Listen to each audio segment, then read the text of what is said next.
Ladies and gentleman, PIA ವಿಮಾನಯಾನ ಸಂಸ್ಥೆ ವಿಮಾನಗಳನ್ನ ಬಿಕರಿಗಿಟ್ಟಿದೆ. ಸಾಲದ ಸುಳಿಯಿಂದ ಹೊರಬರೋದಕ್ಕೆ ಸಂಸ್ಥೆ ವಿಮಾನವನ್ನ ಮಾರಾಟ ಮಾಡೋದಕ್ಕೆ ಮುಂದಾಗಿದೆ.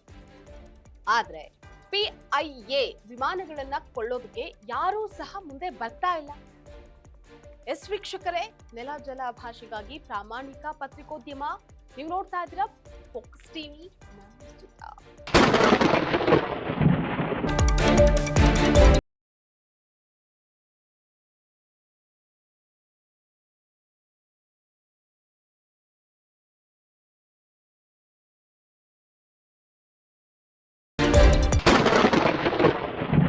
ಪಾಕಿಸ್ತಾನ್ ಏರ್ಲೈನ್ಸ್ ಅನ್ನ ಪಾಕ್ ಸರ್ಕಾರ ಬಿಕರಿಗಿಟ್ಟಿದೆ. 2025ರ ಡಿಸೆಂಬರ್ನಲ್ಲಿ ಸಂಪೂರ್ಣ ಅಥವಾ ಭಾಗಶಃ ಒಡೆತನ ಮಾರಾಟಕ್ಕಾಗಿ ಬಿಡ್ಡಿಗಿಟ್ಟಿದೆ. PIA ಭಾರಿ ಸಾಲದ ಸುಳಿಗೆ ಸಿಲುಕಿದ್ದು ಅದಕ್ಕೆ ಬಂಡವಾಳದ ಅಗತ್ಯ ಕೂಡ ಇದೆ. ಹೂಡಿಕೆದಾರರ ಆಸಕ್ತಿಯನ್ನ ಹೆಚ್ಚು ಮಾಡೋದಕ್ಕೆ ಸಾಲಗಳು ಮರು ಸಂಘಟನೆ ಮಾಡೋದಕ್ಕೂ ಸಹ ಮುಂದಾಗಿದೆ. ವಿಮಾನ ನಿಲ್ದಾಣಗಳ ಸ್ಲಾಟ್ಗಳು, ಅಂತಾರಾಷ್ಟ್ರೀಯ ಸಾಲದ ಒಪ್ಪಂದ ಸಹ ಒಳಗೊಂಡಿದೆ. ಆದರೆ PIA ವಿಮಾನಗಳ ಮಾರಾಟದ ಪ್ರಯತ್ನ ಮಾತ್ರ ವಿಫಲವಾಗಿದೆ. ಹೂಡಿಕೆದಾರರು ಸಂಪೂರ್ಣವಾಗಿ ಒಡೆತನಕ್ಕೆ ಬೇಡಿಕೆ ಇಟ್ಟಿರೋದ್ರಿಂದ ಸರ್ಕಾರವೂ ಕೂಡ 100% ಪಾಲನ್ನ ಮಾರಾಟ ಮಾಡೋದಕ್ಕೆ ಒಪ್ಕೊಂಡಿದೆ. PIA ನಲ್ಲಿ ಹಳೆ ವಿಮಾನಗಳಿದ್ರೂ ಕೂಡ 97 ದೇಶಗಳೊಂದಿಗೆ ವಿಮಾನ ಸೇವಾ ಒಪ್ಪಂದ ಮತ್ತೆ ಲ್ಯಾಂಡಿಂಗ್ ಸ್ಪಾಟ್ಗಳನ್ನು ಹೊಂದಿದೆ.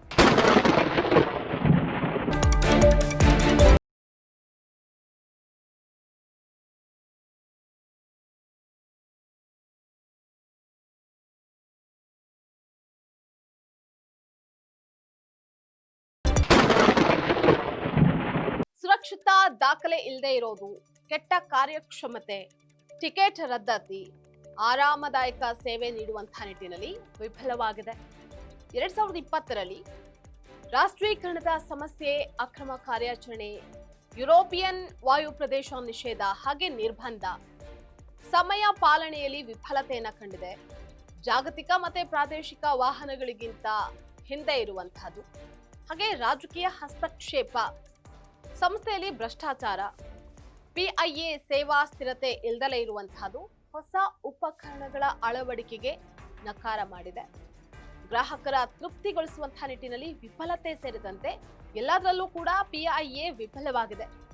ಅದಲ್ಲದೆ ಕಾಲಕಾಲಕ್ಕೆ ವಿಮಾನಗಳ ದುರಸ್ತಿ ನಡೆಸದೇ ಇರುವಂತಹದ್ದು ಕೂಡ ಪ್ರಮುಖವಾದ ಕಾರಣ ಆಗಿದೆ. ಸರ್ಕಾರಿ ಸಂಸ್ಥೆ ಆಗಿರೋದ್ರಿಂದ ಹಳೆ ಸ್ಟಾಫ್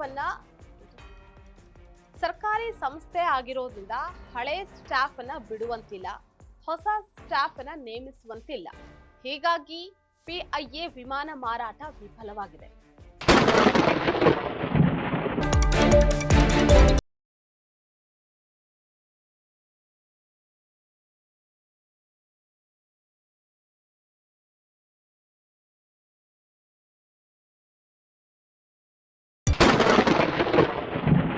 ಎರಡ್ 2024ರಲ್ಲಿ ಹಿಂದಿನ ಬಿಡ್ಗಳು ಕಳಪೆ ಆಫರ್ಗಳಿಂದಾಗಿ ವಿಫಲವಾಗಿದ್ವು.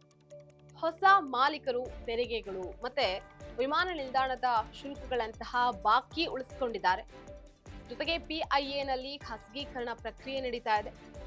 ಇದು ಪಾಕಿಸ್ತಾನದ ವಿಮಾನಯಾನ ವಲಯದಲ್ಲಿ ದೊಡ್ಡ ಬದಲಾವಣೆ ತರುವುದು, ಹಾಗೆ PIA ಸಂಸ್ಥೆ ಆಧುನಿಕ ಅವಶ್ಯಕತೆಗಳಿಗೆ ಸರಿ ಹೊಂದುವಂತೆ ಪುನರುಜ್ಜೀವನ ಗುರಿ PIA ಹೊಂದಿದೆ. ಒಟ್ಟಾರೆ ತನ್ನೆಲ್ಲಾ ತಪ್ಪುಗಳನ್ನ ಸರಿಪಡಿಸಿಕೊಂಡಲ್ಲಿ ಮಾತ್ರ ಮತ್ತೊಮ್ಮೆ ಸಾರ್ವಜನಿಕ ಸೇವೆಯಲ್ಲಿ PIA ವಿಮಾನಗಳು ಮಿಂಚೋದಕ್ಕೆ ಸಾಧ್ಯ ಆಗುತ್ತೆ. ಇದಾಗಿತ್ತು ಇವತ್ತಿನ ಫೋಕಸ್ ಸ್ಪೆಷಲ್ ಸ್ಟೋರಿ. ನೆಲ ಜಲ ಭಾಷೆಗಾಗಿ ನೋಡ್ತಾ ಇರಿ ಫೋಕಸ್ ಟಿವಿ.